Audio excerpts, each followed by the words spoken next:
Blake, have you ever been in a movie with Will Smith? I prefer not to be slapped silly, as I'm already silly enough. Welcome to the ChurchGear podcast, where we pull the tech director out of the booth and onto the stage to share the most outlandish stories and hidden wisdom from the tech trenches. And now, here are your hosts. I'm your host, Blake Hodges, just a guy trying to find Toby's pickles, and I'm here with my boss, a man who orders pickles to feed them to me, Toby Walters. I didn't know where this was going when you said you were trying to find my pickles. That was my intention. It's as AJ from Amplio says, always eat your boss's pickles. We established this at Philo. I hate pickles. And I love them. And I keep, like, my favorite chicken place, every time I say no pickles, and every time they still put them on. Well, I've called all the chicken places in town and told them to put the pickles on there for me. I see what's happening. This is how good duos are made. One always hates pickles. So I feel such, disrespect from this chicken place, knowing that I did, in fact, star in a movie with Will Smith. Yes. And it's 100% true. So I know you're looking at me I'm laughing. shaking my head because you got to give some context now. I don't want context because I think just saying I was in a movie with Will Smith is like, that's mic drop right there. I think our buddy Marcus at MxU loves your definition of a movie. He's shot now 2 feature films. Okay, so we did a movie, but I mean, let's call it what it is. We did a video shoot with our buddies at MxU, and we needed a church to essentially host us for this video because we wanted to do kind of a walkthrough of a church showing all their gear closets and back rooms where they store all their old unused audio video lighting gear anymore. And so we actually met a amazing human being. I love this guy. He's like 7 feet tall. 7 feet tall. He looks 30 and he's 50. Yeah. We met him at the Amplio party in town, and he's a worship pastor at a church here in the Nashville area. And his name, and I swear he looks a lot like Will Smith. He is tall and muscular and just a beautiful man. And his name is Will Smith and has the personality to go with it. And so... But not the temper. Not the temper. He did not, in fact, slap any of us while we filmed and this. We gave him an open invitation to slap Toby and me jump in front of him, and he didn't do it. Well, I wanted to do a fundraiser where we get the entire tech community to start putting money towards like a good cause, like missions or something like this, to if we got up to a certain point that Will Smith would slap Lee Fields. I don't know how Lee feels about that. I didn't care how Lee felt about it. I felt like the community would love to see Lee slapped. Toby just loves to have our partners be slapped. Yeah. So we did this video shoot with Will Smith, and it's available. And where do they go to find it? Oh, Is gosh. it on MxU's website? It's on a landing page. I'll put it in the show notes. Great. I mean, I've seen it on Facebook and Instagram as well being promoted. You don't only see us looking through all these church closets. It's Lee, Jeff, and Toby, but you also get to see some Smash or Cash where they destroy gear. I was going to get to that. Oh, okay.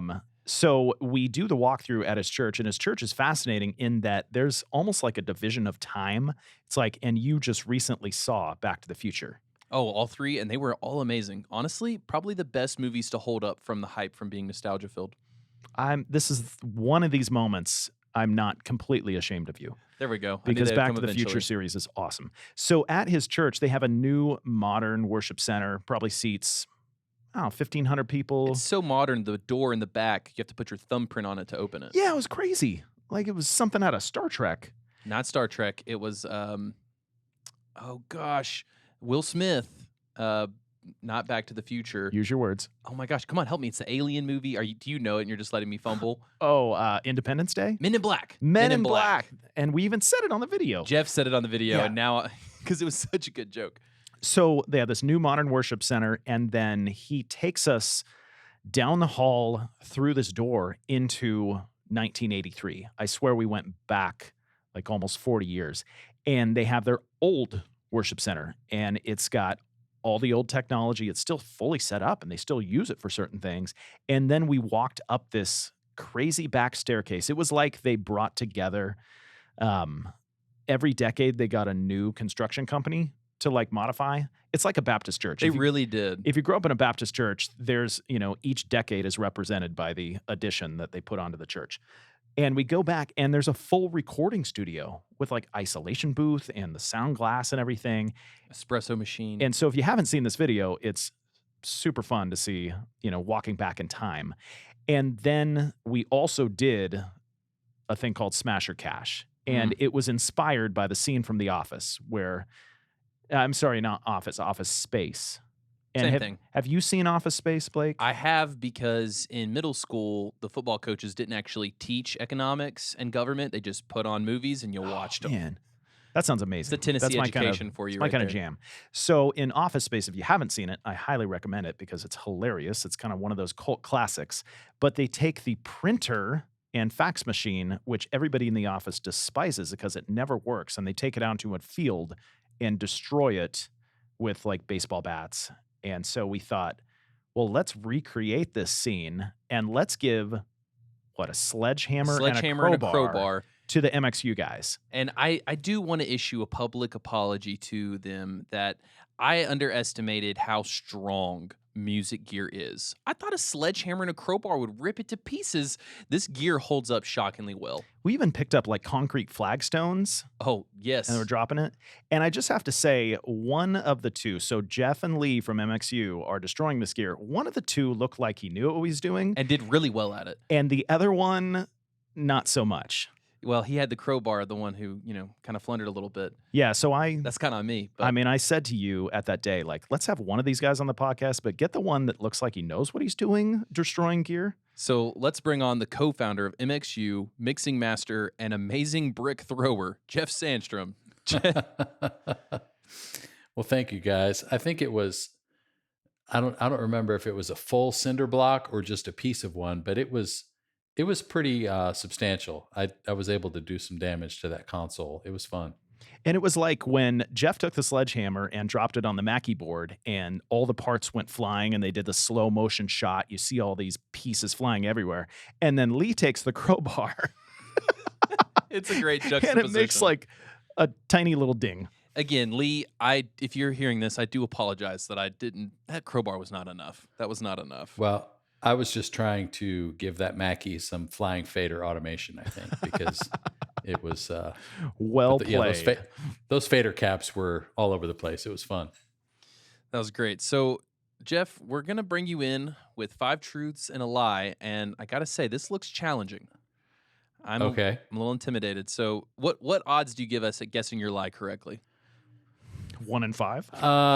Did I send you 5? Did I send you 5 things or 6 total? 6. 5. It's 6 because it's 5 truths. Okay, so there are several things that are true about me that are quite unusual. So I give you I'm going to say less than 30% that you'll get it right. Okay. Well, here we go. Number 1, won several Dove Awards for producing music for kids. Seems very plausible. It does. Number 2, performed a one-man music and magic show at various Six Flags theme parks during college. Okay. Number 3, crashed a party at the University of Michigan's president's house in order to meet Leonard Bernstein after a concert. Who's Leonard Bernstein, Blake? I swear, if you sung a couple of his songs, I would know. That sounds so familiar. I know Bernstein is a name that I recognize. He is one of the great composers composer conductor. Yeah, do you know who Leonard Bernstein is?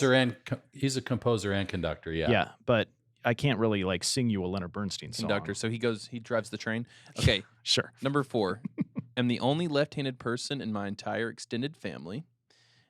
Number 5, once mixed monitors for Robin Thicke. Who's Robin Thicke? Man, Robin B. Thicke. Number 6. You don't know, dude. Drove cross-country. I hate you. Number 6, drove cross-country pulling an Airstream trailer. I do not have a sense on this one. I really think any of these could be true. I know. I think it's going to be the easy one. Like, he's probably mixed monitors for a ton of people. So I bet the lie is Robin Thicke, and he's just swapping out. He was like, who have I not mixed for, and put them in there.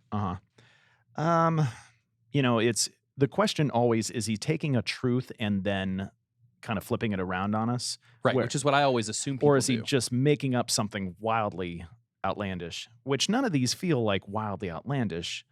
The Six Flags one doesn't seem wildly outlandish to you? A I one-man mean- music and magic show? The talent this guy holds in one, a single finger. I know. I believe he could do it. I don't think he's the kind of guy that would want to do that. Okay, I'm gonna just call it because we could go round and round forever. Like, who's Robin Thicke, So I'm gonna say that he did not win several Dev Awards for producing music for How kids. dare you? I know, All right, it just maybe they seems were too teens. obvious. All right, Jeff, we've locked in our. Oh, I see him looking around. He's about to pull a Dove Award out, isn't he? Well, if I could get to it on my shelf without dismantling my headphones and microphone, I would. But I have actually won Dove Awards, and there's actually one sitting behind me on the shelf, if you can see it. I see a original Mac computer from like There's an original Macintosh 1980. back there, and there is Oh, there it is. I see it, a Dove Award. dude. So you're wrong. It's not the Dove Awards.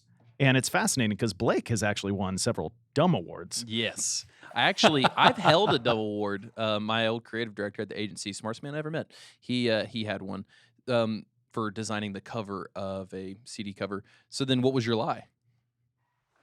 I have never done anything in or with an Airstream trailer.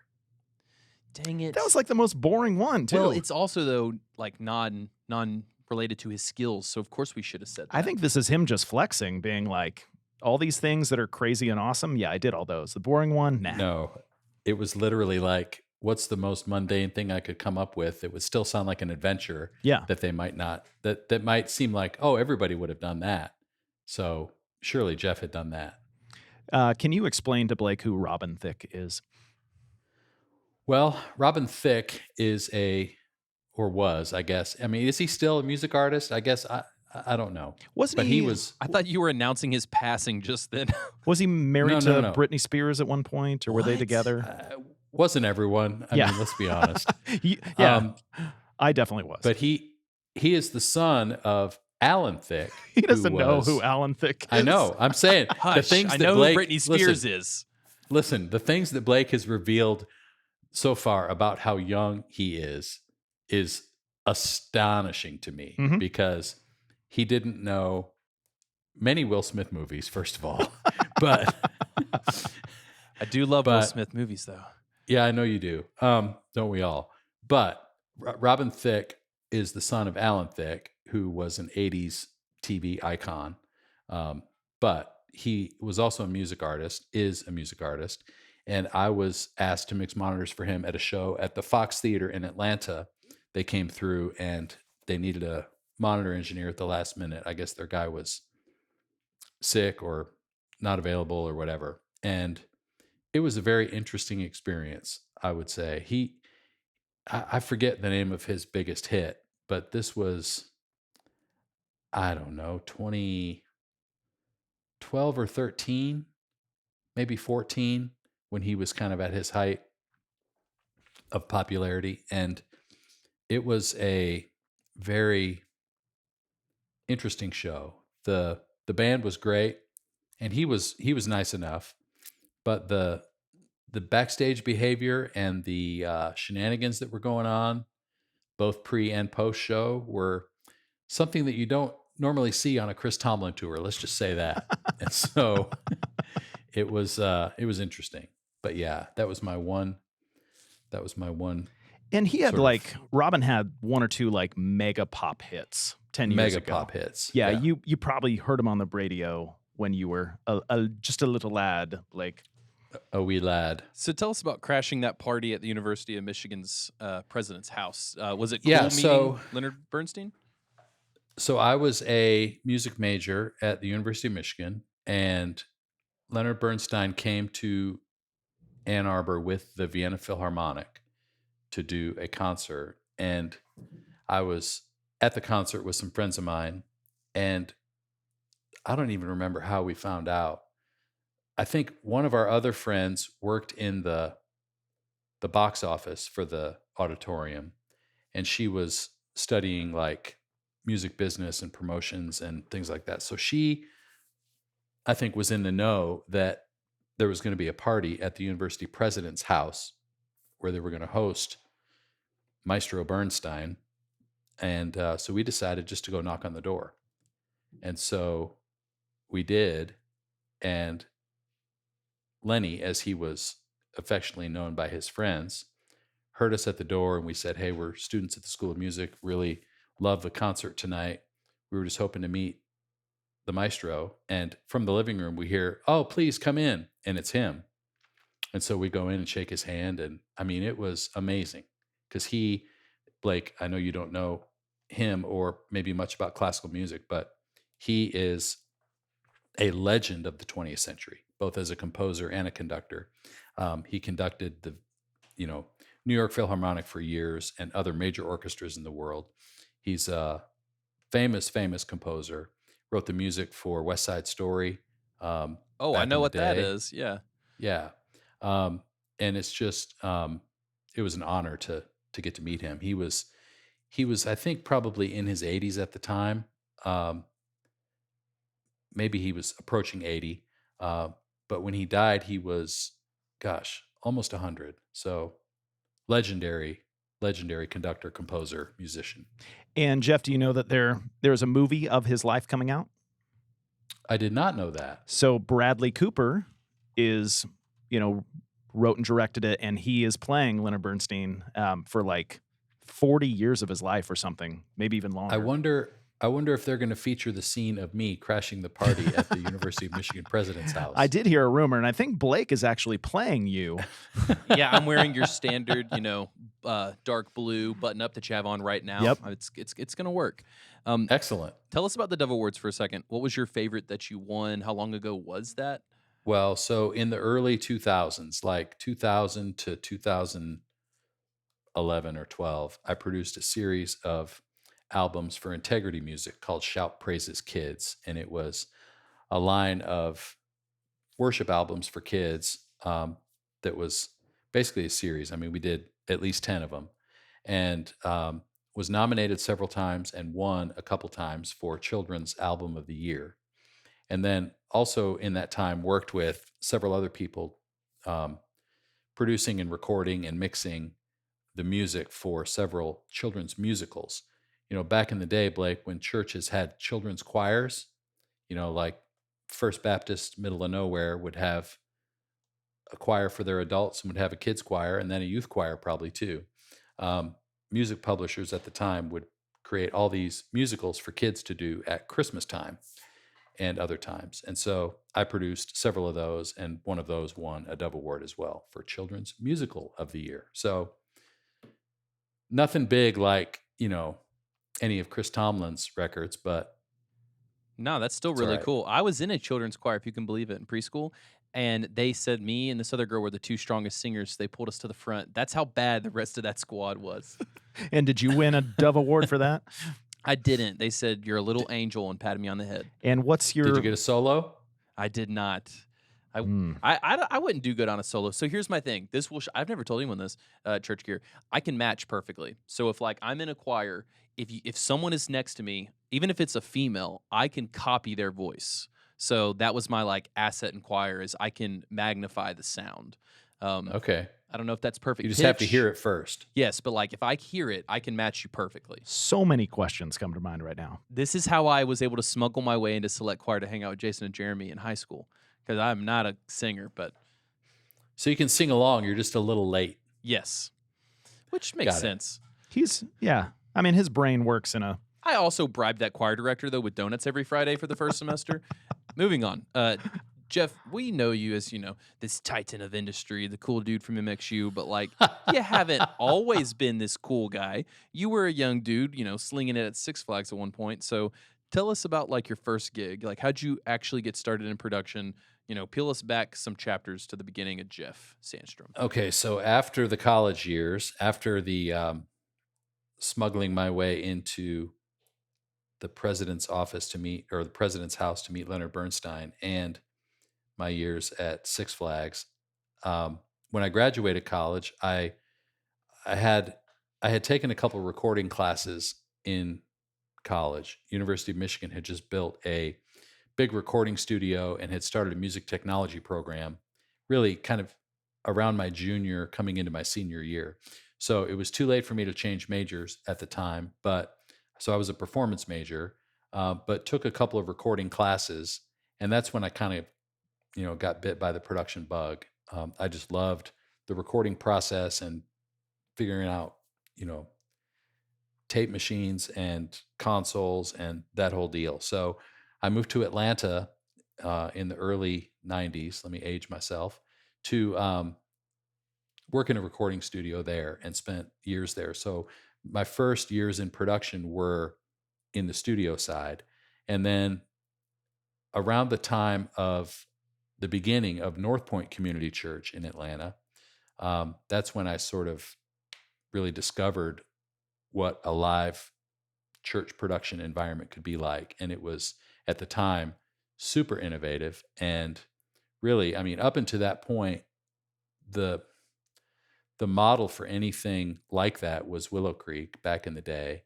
And they were doing amazing things, of course. But when North Point started, it just kind of turned on my brain and my heart to another layer of potentially engaging with people, and utilizing music and arts and production toward really influential and relevant ministry. So I started basically serving at North Point, was still working at the studio, but North Point would bring me in, and basically my live mixing honestly was, hey, I know what I would do in the studio. Let me see if I can make this band on stage and this console replicate what I would do in the studio live. And so I started doing that, and one thing led to another. Bigger events at North Point, and they would bring me in to mix for conferences and married adult events and other things. And turns out that at the time, most of the staff from Passion was attending North Point. And so I got connected with them and served on the Passion production team for their conference first in 2005, and have been at every Passion since. But over the years, 2007 or so, they brought me in to mix at the conference, and that's how I met Chris Tomlin, and one thing led to another. And so kind of the studio to live balance at the time was about 80% studio, 20% live. And then over time, it just kind of shifted to be the other way around. So occasionally I'll still do some small studio stuff, but most of my career has been spent in the live production, concert, and event environment. Okay, so I know you've done more than Chris Tomlin, but I feel like, that's kind of what you're known as, is Tomlin's front of house guy. Yeah. And I've never seen Tomlin in concert, and part of the reason is I used to go to Austin Stone Church, where he Oh, was, there you go. the founding worship guy. So I'd get to, sit and worship where Chris is leading. We ask this a lot of guys who have mixed in church versus out on the road. And so, kind of give some of the, the greater differences between these guys mixing in church on a Sunday morning, mixing their worship band versus what you experience, at a Tomlin show out in an arena or something like that. Yeah. So I think obviously the scale of everything is just more when you're in an arena.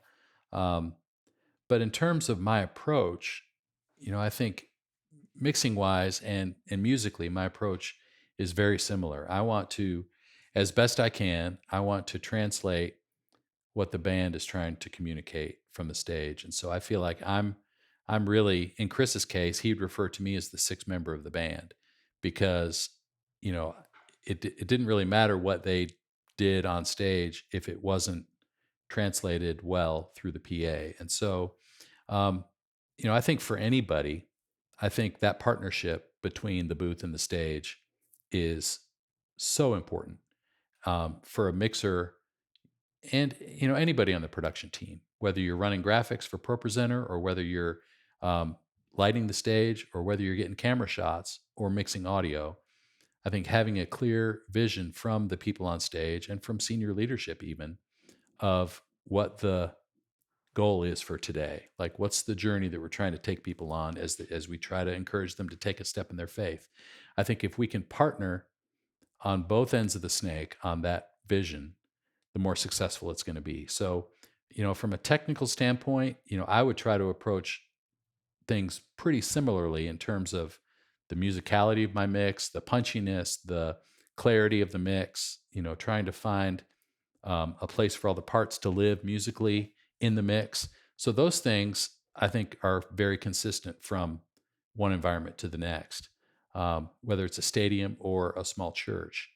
But at the core of it has to be the vision piece and really seeing yourself as the mixer, not just as a technician, but as a musician, as even a worship leader. Because, for me, standing behind the console is my instrument. And I'm trying to, as best I can, facilitate what the band's trying to communicate and make that translation happen as clearly as possible. So I know that oftentimes, I was a gear addict for a long time, which is why ChurchGear even started, because I love gear. And so local church guys see, you and Corey Edwards and all these great mix engineers on Facebooks and Instagram behind these amazing boards with D&B arrays. And they might think to themselves, well, I can never recreate what they're doing because I don't have that kind of a system. I don't have that setup. And and I know these episodes won't come out at the exact same time, but we just had a conversation with your buddy Gene Kim. Yeah. And he said he would love to do a full tour with an X32 just to prove he could do it. So we want to now throw the challenge back to you. What's the least you could mix on for a Tomlin tour and still make it sound great? Well, I think, to Gene's point, actually, when I mix at my church, I'm standing behind an M32 every Sunday. I don't mix every Sunday, but we have a Behringer M32 at my church, and that's the tool that is available. So wouldn't that be a Midas M32? Well, sort of, except that Behringer bought them all. So you're going to call it what it actually is. I'm going to call it what it actually is. There you go. Listen, Toby, Jeff is a professional. He is not like us. I was trying to catch him in a mistake, but you cannot catch Jeff. No, I know. That's the name of his autobiography. You can catch me doing a lot of things. Let me just stop right there. So I think the limiting factor for me on a Tomlin tour or a big conference or passion event would be the I/O. And so I couldn't do a Tomlin show on an X32 because there are more than 32 inputs. But if I only had 32 inputs, let's say we were doing if his band was at a youth camp and we were stuck with whatever, then obviously we would have to bust certain things down to get things isolated to the proper number of channels. But I think it'd be interesting to do a small tour on a small format console like that. If Gene will let me mix Johnny Swim, then I'd be glad to try to do so on an X32. Okay, so I'll throw it back at him. So we're gonna do some Would You Rather in this same vein. Jeff, we've never played Would You Rather with a guest before. We haven't. So this is our first shot. And most Would You Rathers are crass. This is actually all professional. I was going to say, is this going to feel like youth camp all of a sudden? Guys, I just got back from a youth camp. I have 7th grade guys on Wednesday nights. The things they were saying at 2 a.m., it'd make Jesus' skin curl. It was not good. Okay. Yeah. I was doing that old guy thing where I was like, kids weren't this bad back in my day. Youths. Yes, the youths. Okay, number 1, would you rather mix on an X32 or mix with your hand broken? And it can be your non-dominant hand. Oh, that's funny. We sell X32s, Toby. I mean, they're great boards. We'll see what Jeff says. How bad is the break? I mean, it's been so you're not experiencing the pain, but your hand's probably not working. You're one-handed. I'm in a cast. Okay. Yep. I'll take the cast. Sorry, Behringer. Dear Lord. Good thing Behringer's not a sponsor on this show. If it ever becomes so, I can't believe this. Okay. Number 2, would you rather mix on a Mackie 16-channel board or blindfolded? I don't even know that he could blindfold it unless you're just really, if he knows the board. I guess it's kind of like Braille because you can feel the channels. Not if it's a touchscreen. And let me give you this caveat. The problem you can set it up. Okay. You can set it up without your blindfold. No. Okay, well. Come on, give him a shot. I think the problem with digital consoles is that it'd be very hard to do blindfolded because you wouldn't necessarily be able to know which layer you're on of faders if it's a multi-layered layout. I don't know. I mean, I think blindfolded. I don't know if those are Fair comparison. How about a 1604 blindfolded? Okay. Okay. Do both. There, because you can feel your way around a You 1604. can feel your way around a 1604. Oh yeah. Look, you can feel free to take this content idea. You know, y'all's new facility in Knoxville. You and Lee, you know, one do one-handed, one do a show blindfolded. See how it works. That'd be a great video. That'd be fun. All right, next one. Would you rather mix with all your speakers wired out of phase or ear plug-ins? Or No. earplugs in? Ear Oh my plug-ins. gosh, I hate myself. Or earplugs in? I'll take the earplugs because I don't want the PA to be out of phase. That'll affect the audience's experience. If I'm wearing earplugs, I'm assuming I can at least hear something.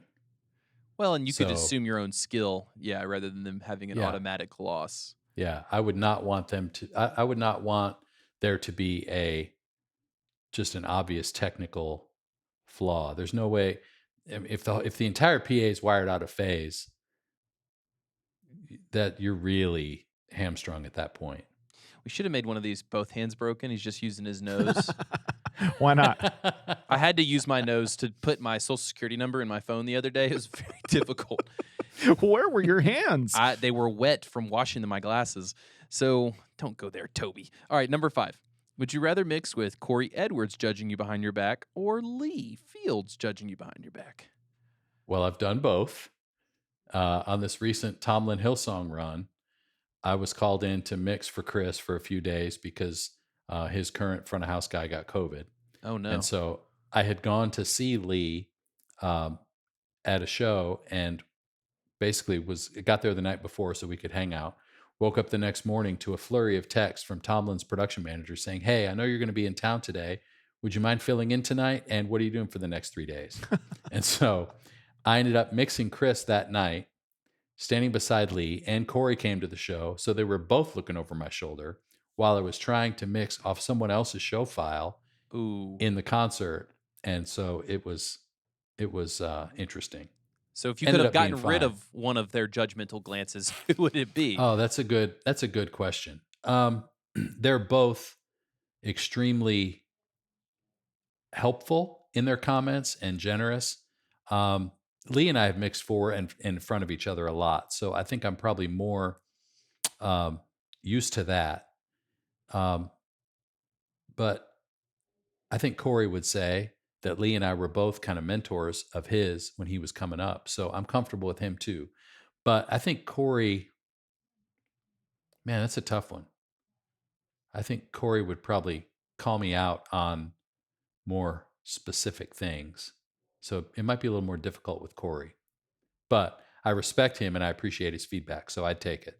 So he would get rid of Lee then. Man, Jeff, I really appreciate how much you thought about that. This turned into he would get rid of Lee. I like that. I know. Oh my gosh. Me and Lee talk on Instagram all the time, guys. All right. One thing you'll realize about me is that I'm a very diplomatic person. So it's hard for me to throw anybody under the bus, especially if I like them. And so now for people I don't like, I mean, it's all fair game, but Perfect. that's a different conversation. Before we hit our last one, question: when you Like hung out, Uli Behringer, for example, I would throw. That's why I threw X32 under the bus. maybe the next time we're doing Smash or Cash, we can literally have Jeff throw one under a bus that we like drive over it. Yeah. That'd be good. We could make a GIF out of that. Before That'll be worth a tour bus rental. Yes. Well, we just bought a 16-foot van box truck, so Which is it, Blake? A van or a box truck? you know It what? can't be both. Look, I'm trying to ask another personal question before we do our last one. The night that you got in early with Lee, were you guys eating steaks? I know that's y'all's thing. Did y'all find a good steakhouse? We did. Look at that. All right. Last one. Would you rather teach Toby to mix your show or Blake? I'd like to give a caveat. If we're allotting time for him to teach us, I think he should get twice as much time to teach me as he does you. How about he gets 10 times as much time to teach you than he does me? If you put it at that, he should pick me. All right, Jeff, who are you picking to mix your show? Who are you handing this Tomlin show off to? Okay, I Dear would. Lord. No offense, Blake, but I would say Toby. Yes. That is the right answer. The reason is because I believe everyone who mixes has a much better shot of getting there faster if they're a musician first. And so I think a little bit of musical knowledge, especially with Chris's show, because so much of it is feel, because there's a lot of dynamic range and there's a lot of like really huge moments and a lot of really tender moments. And so I think somebody with a musical sensibility with maybe some worship leader experience would handle that better That makes than sense. some young kid who doesn't know anything about. Some youth. Yeah, he's only ever been matching pitch and choir. No, our newest That's hire. right. Never heard of Robin Thicke. Yeah. Our new hire, Dave Roediger, he actually said that same thing. He had been playing music and then he went to the board and that really helped him a lot. So Mhm. I know that. That makes sense. Yeah. All right. Well, that was our first Would You Rather segment. Okay, so speaking of challenging mixes, Blake, Yes. do you have a tour that stands out in your mind? What was the most challenging tour you've ever had to front of house for? Let's see. In terms of tours, a lot of the challenges come with challenging venues. And so there was one year on Tomlin where we were, I don't know, to say beating a dead horse might be an insult to deceased thoroughbreds throughout history. So there was one run of the And If Our God Is For Us album where we were doing basically the fourth or fifth time around, kind of nursing this album and its hits. So we were in this like D market. It was a solid like D market arena run where most of the venues had War Memorial in their name. And so anytime you're in a really old auditorium like that, you know, the power could be iffy. Surely the dressing rooms and shower situation is pretty sketch. Load in is always a bear. So those were the days that and the acoustics of the rooms themselves are really subpar generally. And so like one of the ones, for example, was the room where the famous phrase "Elvis has left the building" was uttered. You know, because we these know where girls were that's screaming. we know where that's at. That was at your place that you were mixing in the story? Yeah. Blake, who's Elvis? I know Elvis. My dad might worship Elvis more than he worships Jesus. My dad has seen that movie 3 times. He's going for a 4th. I That went for the movie is first time with good. him. And Austin Butler, next Brad Pitt. But that's amazing. I didn't know we knew that. That's cool. Yeah. So basically the idea was people were screaming so much and, you know, wanting Elvis to do a fourth encore or whatever it was. And so finally the promoter had to come out and say, Elvis has left the building. Well, basically being in that building nowadays, we know why Elvis left and never came back because It's you nasty. should never walk in. You should just leave. But anyway, so yeah, places like that, the acoustics are bad. It's just not modernized very well. And so it's really hard to get a modern line array PA and all of its potential to really speak like it should. And then when you throw in all the other stuff like dirty floors and bad bathrooms and no showers and all that, it becomes a pretty tedious day. So that run, you talked about the worst tour. That run seemed to have that situation day after day after day. And then we'd go into a really good arena and it was like, oh, thank God they remember who Chris Tomlin is. And then the next day was back to not so much. So, Okay, Jeff, switching gears again. I've heard that you do a lot of like back end training with churches, like through Summit integrations that you'll go and you'll help the Yep. church learn their system. Can you talk a little bit about like what that has looked like and, you know, what can churches learn from your experience there? Yeah. So for me, one of the things that I have, let's see, let me rewind a little bit because it was around 2015, 2016, I was really starting to consider how I would exit touring. I had been on the road for almost 10 years with Chris, and it was time to just be a little more focused on what was going on at home and try to find a way to serve the church in a broader way. And so, as we were traveling around to various events and churches and conferences, I would see this consistent problem of, I alluded to it earlier, this gap between the booth and the stage, but then also just um, as people were trying to upgrade their systems or get better gear, maybe get a new console, there seemed to be a lack of availability of training for teams to get exactly what they needed. So, that's part of why Lee and I started MxU with Andrew, was for us to continually have an avenue to get better, which turned into us trying to help other people and other church techs get better. And so for me, I'm really energized by that. And I really love being able to do that in person with people. And so Summit has given me the opportunity to do some of that as well, kind of at the end stage of a project during commissioning, to go in and basically coach production teams on production in general, but specifically audio for sure, because that's my area of expertise.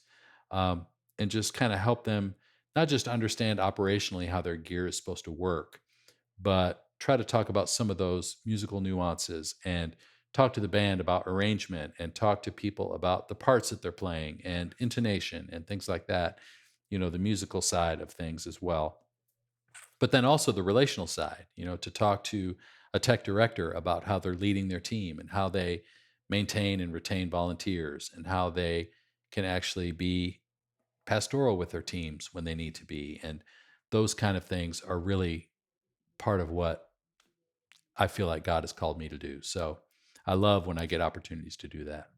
So did you feel like it wasn't so much, you come in and here's how you turn it on, here's how you set up a show file. It was more like, you got that part. Now let's talk about, the people side and the relationships and the grander vision. Yeah, it definitely has to be both. I mean, it's funny because around that time when I was considering coming off the road, I really felt like the the hands and the heart are two sides of the same coin. So it's like I wanted to help people get better at what they do, yes, but at the same time get better at who they are. And so that could be as an employee or as a leader or as even as a volunteer. It's like how can I work on the things relationally, emotionally, spiritually that need to happen in order for me to be the best version of this production volunteer or staff person or leader of team, whatever the case may be. Because over and over again in a lot of churches, I would see that, especially as churches raise the bar for production and everybody was trying to really be excellent at executing a service, I felt like sometimes church production teams were the most spiritually vulnerable people on campus because they were so focused on not missing a cue and getting through the run sheet and figuring out planning center and twisting knobs and pushing faders. They didn't want to miss a cue, but they risked missing what God had for them in the process.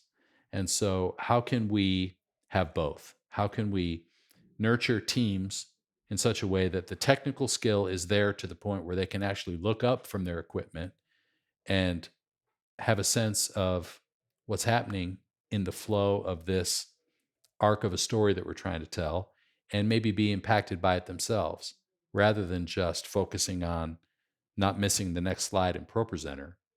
How can I actually engage with what I'm helping to create on the stage? So Blake's best friend is a worship leader.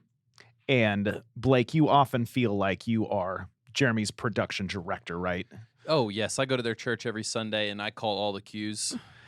What have you learned? I mean, obviously you started in church, but so many years with Tomlin, as far as, how have you learned to like read what he's trying to accomplish on stage and then serve that where you are at front of house? How do you, follow Yeah, and that's a good do that? question. So, I'll give you an example of maybe something that I got wrong because I didn't understand. Because I talked earlier about the importance of vision and knowing actually where the bullseye on the target is for the team on stage and trying to help facilitate that. So, when I first started with Chris, I was struggling sometimes to get a consistent and really present sound out of his vocal mic, because I didn't understand that the win for Chris is to get to the chorus of a song and back off the mic and let the audience take it.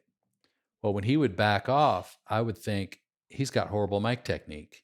So I would try to do what I can to get more gain out of that mic, not realizing that when he's an inch away, it's fine. When he's a foot away, it's not fine.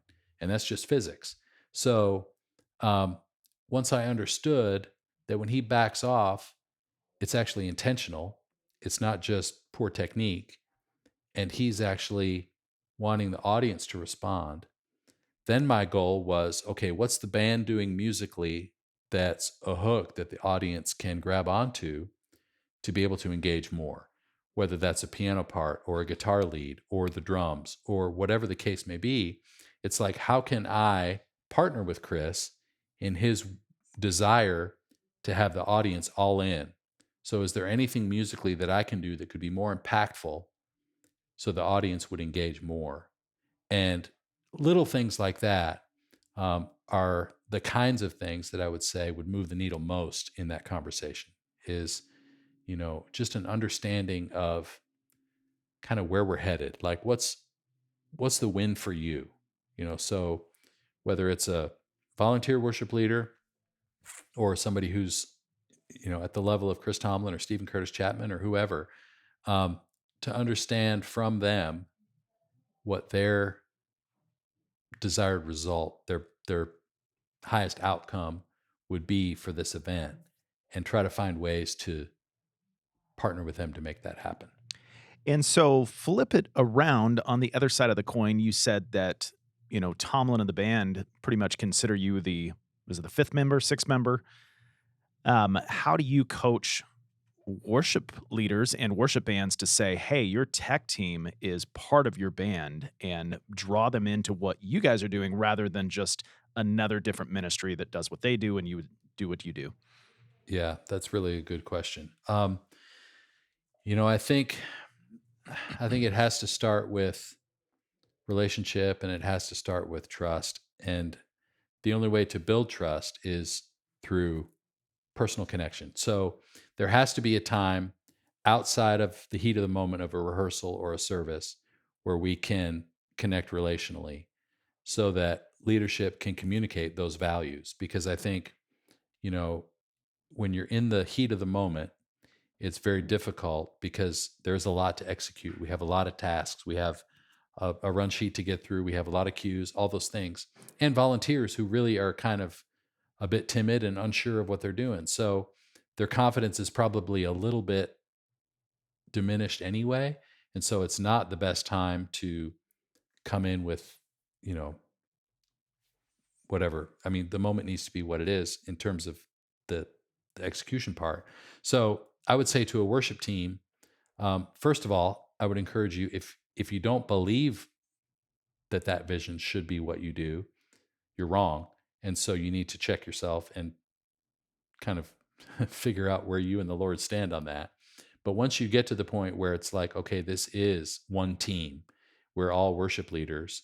In fact, these folks on the production team are helping to prepare a place for people to experience what God has for them, just as much as the chords that come out of my guitar and the notes that come out of my voice.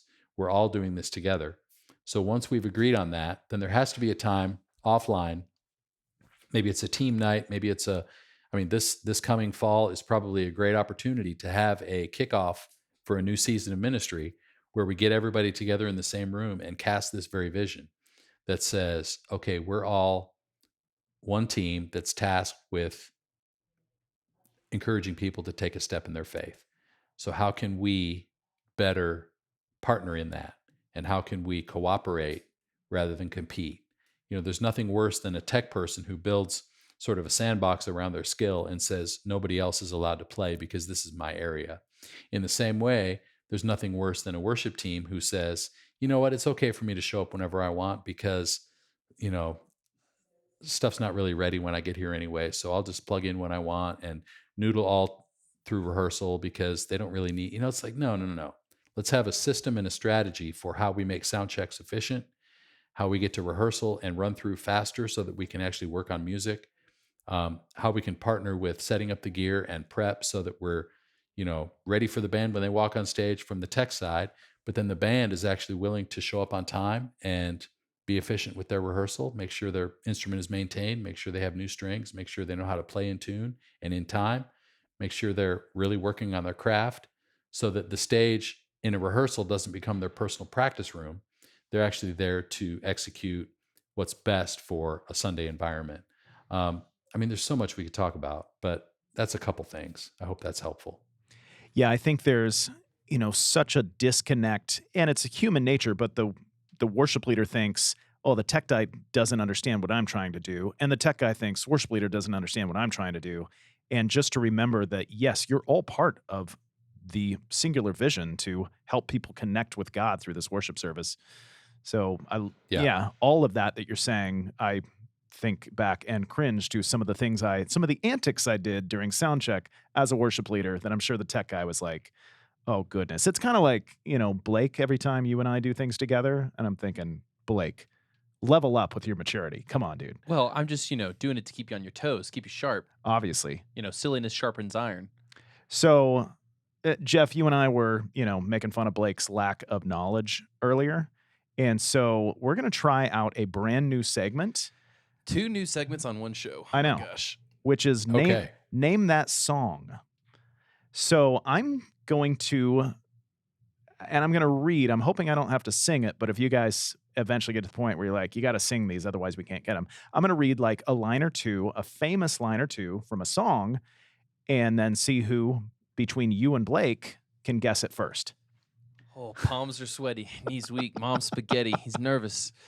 So let's do it. That sounds like fun. Okay, so here's the rules. I'm going to read the lines of the lyric. You can shout it out as soon as you know it, but you get 1 point for the name of the song and 1 point for the artist. I'll never get the artist. So if you can, but whoever says it first, well, if you say the name of the song first but don't know the artist, Blake, and then Jeff gets the artist, you each get a point. Makes sense. So we're going to, I guess I better keep score here.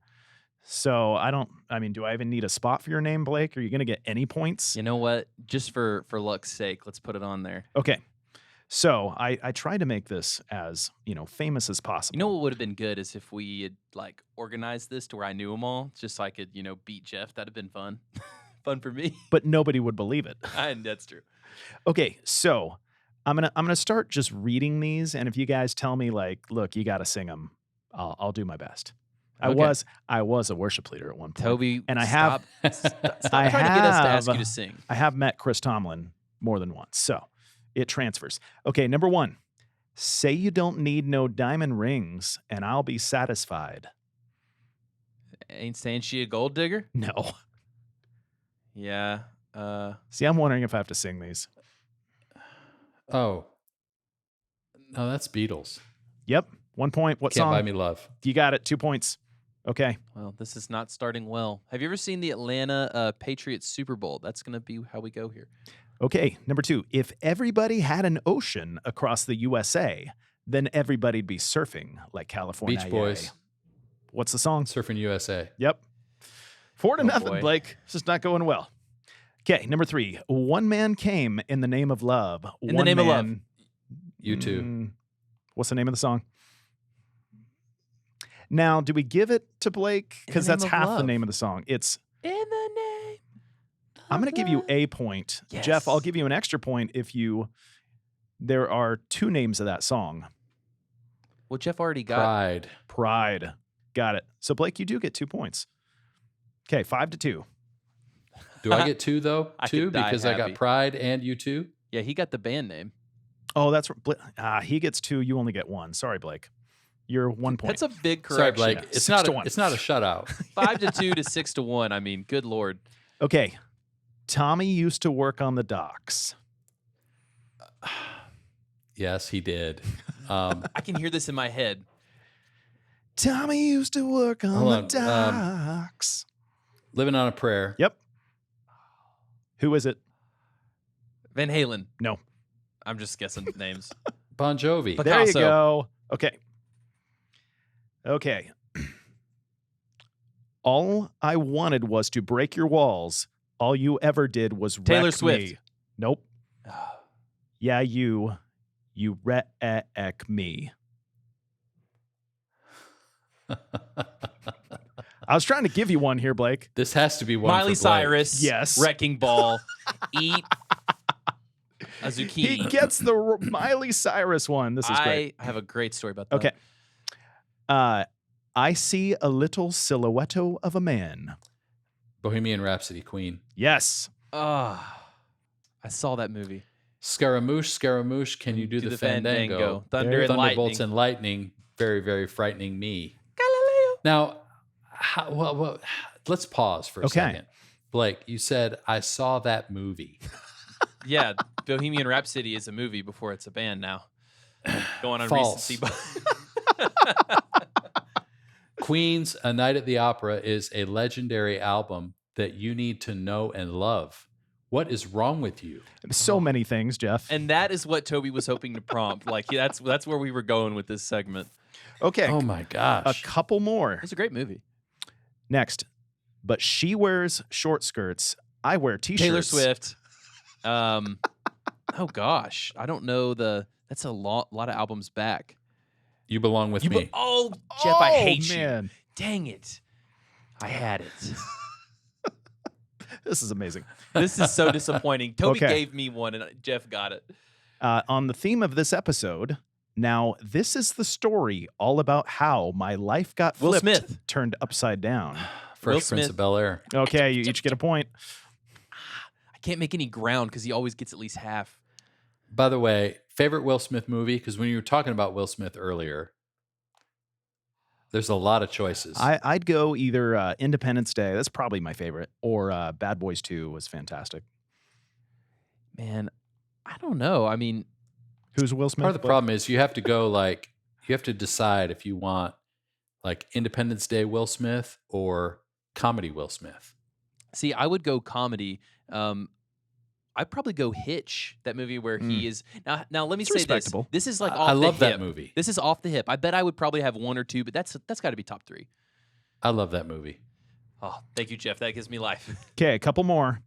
She's a good girl, loves her mama, loves Jesus, and America too. I went on record. I know this song. I just don't know any of the. Tom Petty, Yep. Free Fallin'. Yep. Okay. It's like shooting Where puppies is in a it? barrel. You've got that James Dean daydream. Taylor Swift. Oh gosh, something out of style. Oh, you said it. It's style. Oh, there we go. Blake, you are like surprisingly Well, it's 'cause not you're- too far It's behind because you've just given me- because of Miley Cyrus Yeah. and Taylor Swift. Well, I am a Tennessee boy. Okay, one more. Blake, Okay. I'll give you this one's for 10 points, Blake. If Oh, you can get okay. it. Okay. Wow. So, let me pick a good one. Okay, here it is. Today was gonna be the day, but they'll never throw it back to you. I know this one too. I think we should all sing this one. Today was gonna be the day, but they'll never throw it back to you. By now, you should have somehow realized what you got to do. I don't believe in Anybody. Oh my gosh, everyone has turned us off. I know. What was it? Do you know, Jeff? Of course he knows. Yeah, I don't believe that anybody feels the way I do about you now. What's the title, though? Who sings it? Uh-oh. The problem for me is And mid-90s after alternative all- music is Wonderwall. Yep, there you go. But who sings it?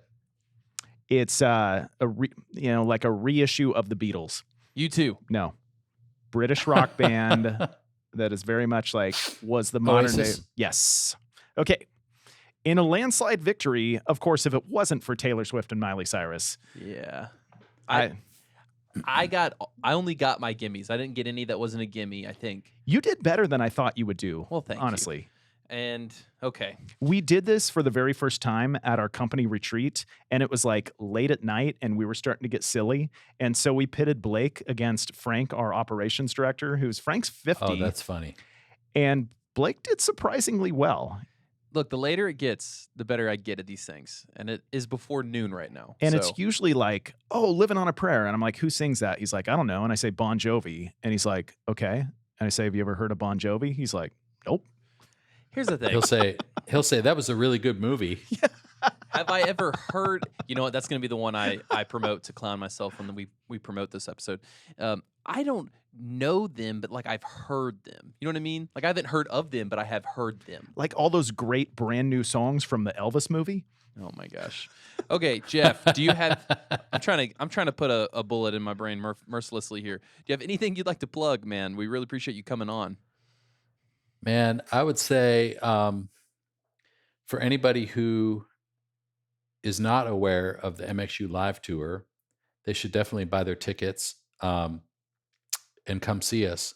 We're going to be doing 3 events in Atlanta, Dallas, and Chicago from September 9th to the 16th. I think Atlanta's the 9th, Chicago is the 13th, and Dallas is the 16th.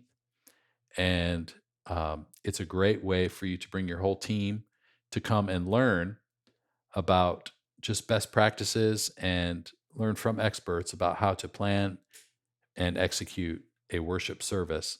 And we're going to spend the whole day talking about audio, video, lighting, worship, leadership, all the things. And so go to getmxu.com/live to find out more and get your tickets. And if you're not a subscriber to MxU, I would say that's a huge thing too. We would love to have you be a part of our product and our community. And we've got over 500 videos that can teach you all you need to know about all aspects of production. So if you're a church production leader, church production team member, MxU is really, we're designing it to be a resource that can be indispensable for you as you learn to not only level up your skill, but build your team and kind of build a community of people who want to serve well together. So again, getmxu.com is the way to find us all. So Jeff, I toyed around with getting a subscription and learning behind the scenes, not telling anybody at ChurchGear, and then just like busting up with some knowledge. I think that's a great idea. If I got a subscription and watched every single video, do you think I could mix 500 videos? No. Do you think I could mix a service if I watched every single video? I think if you had a way to practice, yes. Like if you had a console and a little pair of speakers and some tracks and you followed along with our videos, you could definitely learn how to mix. Because I was afraid people would not like me as a host because I'm so dumb on audio, but Toby seems to think people like it. So that's why I haven't. No, they don't like you for many other reasons than that.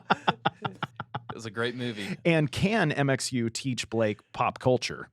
Oh, that's definitely not. So, and just to touch on those events, if you struggling to afford to come to those events, bring some gear to that event. And ChurchGear's buying up to 4 tickets a church. So if you got some gear in your closet, send us a list, and we might be able to help you out there. Yes, if you want to come to an MxU event, any of the 3 cities, we will have ChurchGear, a truck there. And if you arrange ahead of time where you bring the gear to the event and we buy it, you get a free ticket for every $1,000 of gear that we buy from you. And I love it. Our buddies at the Village Church in Dallas already reached out and said, we need more tickets. What do we need to do? We're like, sell us more gear. So yeah, I would love to hear for a whole team getting to come and that they couldn't come otherwise. Not that I wish financial hardships on you, but I would love to I would feel so good about my job and my work if that helped a team out in that way. So I love it. All right. Well, Jeff, thanks for coming on, man. Thank you guys for having me. This has been a lot of fun. Blake, if I could post a video, now we don't film this podcast. We do not. But if I took, is it called a selfie video? Yeah, selfie video. If I took a selfie video, I would then recreate you trying to guess the names of these songs and only knowing Taylor Swift and Miley Cyrus. Well, it looked like I was, rolling around on the ground, possessed by a demon trying to rack my brain. So that'd be tough to recreate as you're doing a selfie. And how embarrassing is it that pop culture stops at Taylor Swift and Miley Cyrus for you? You know, I just own it. And you know what you should own, dear listener? You should own a selfie video of your favorite moment of the show, or tell someone why they would like it, and post it on social, tag us in it, and you'll make my day. Thanks for listening. And hey, congratulations on surviving Sunday. If you happen to make it through next Sunday as well, join us again for your weekly Tech Breather. And then we both clap? Yeah. Well, you need to give me. Sorry, I don't know what I'm doing. All right. Okay. Are you a musician? No. All right. I'm gonna count to 4, and we'll clap on 1 as if we're drummers. 1, 2, 3, 4, etc. Okay. So, as if I'm counting music, I'll count to 4. We'll clap on 1. Ready? 1, 2, 3, 4. 1, 2. Good. That should give you what you need. Brian, you should put that in the outro. Man, I was hoping that you would be worse at that, but that was pretty good.